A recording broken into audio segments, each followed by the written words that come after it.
Hey everybody, I'm Chef Scott. I've been thinking about East Coast summertime lately. I'm from Long Island originally, Cape Cod, Nantucket, and Martha's Vineyard, all places I spent my childhood. I've been thinking about East Coast New England style clam chowder. Clams, bacon, potatoes, cream. I got most of the ingredients ready to go here. We're just going to finish up a couple of things and I'm going to show you how to prepare my East Coast clam chowder.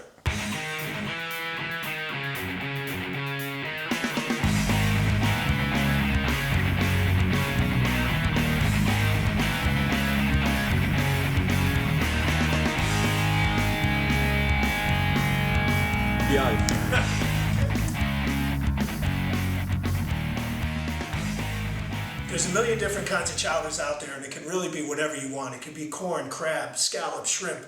Choices are endless and they're up to you completely. For this one, for clam chowder, you always want to make sure you have the basic ingredients. You have bacon, you have potatoes, you have celery, and you have onion. That's where you need to start any kind of chowder.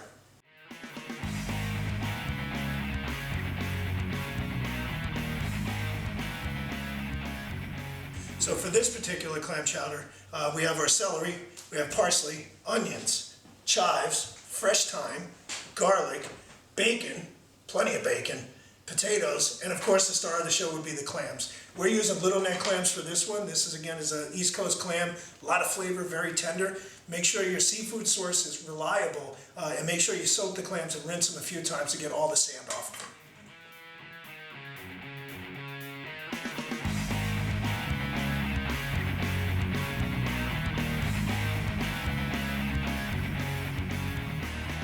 We're here at the stove. We want to start making our clam chowder. We always want to start with the ingredients that take longer to cook first. So in this case, we're going to render down the bacon, get all the fat, crisp up the bacon inside the pan. We are going to start with a little bit of olive oil just to help render the bacon fat down. No more than a tablespoon. You don't want to put it on a high heat. You want to cook it nice and slow. You want to get the fat off of it, crisp up the bacon. The worst thing in the chowder is rubbery, undercooked bacon.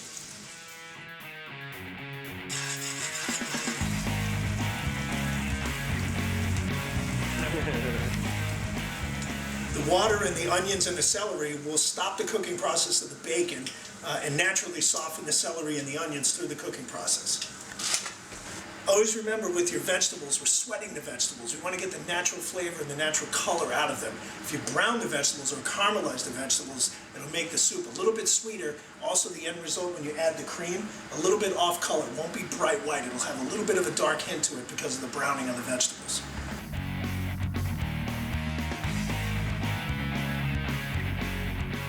Celery and onions are now soft. Bacon is crispy. We're going to start adding the clams right now. Have about a dozen of our little neck clams. Just going to put them in and spread them out. You don't want to just throw them in a big pile. You want them to cook evenly. And also just a little bit of fresh thyme right off the spring. Nothing fancy. You don't have to chop it. You don't have to pull it off the spring. Just scrape it right off. This way we get the flavor of the thyme and the clams all together. Clams in, thyme in. White wine. White wine is going to help steam the clams open. Half a cup of white wine.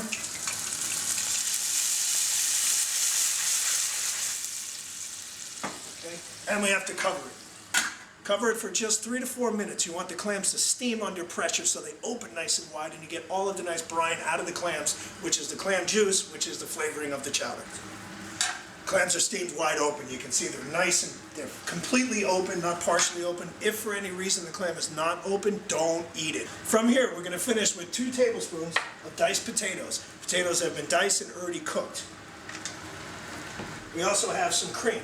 We're using heavy cream, New England style clam chowder. I'm going to add some heavy cream. You want to constantly season as we go, but you have to be very careful with salt in this dish. Clams from the ocean, salt water. Bacon cured in salt. Always reserve the salt on the clam chowder to the very end until you can have all the natural flavors season the chowder before you add salt. Add it at the end. Really strong clam flavor. Don't want to overcook the clams though, or else they get really rubbery. Cream's coming up to temperature. It's getting a little bit thicker. I've tasted it, so now we're going to finish with a little bit of salt. Also, a little bit more fresh cracked pepper. Seasoning's right on. From here, we finish fresh parsley. Always at the last minute, you want your aromatics and your herbs to be as strong as they can be. Maintain their bright green colors too. Fresh chopped parsley and fresh chopped chives.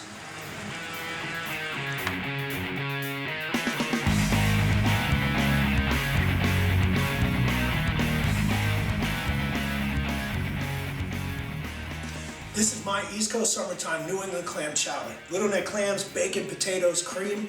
Crack a couple of beers, have a glass of wine, and enjoy.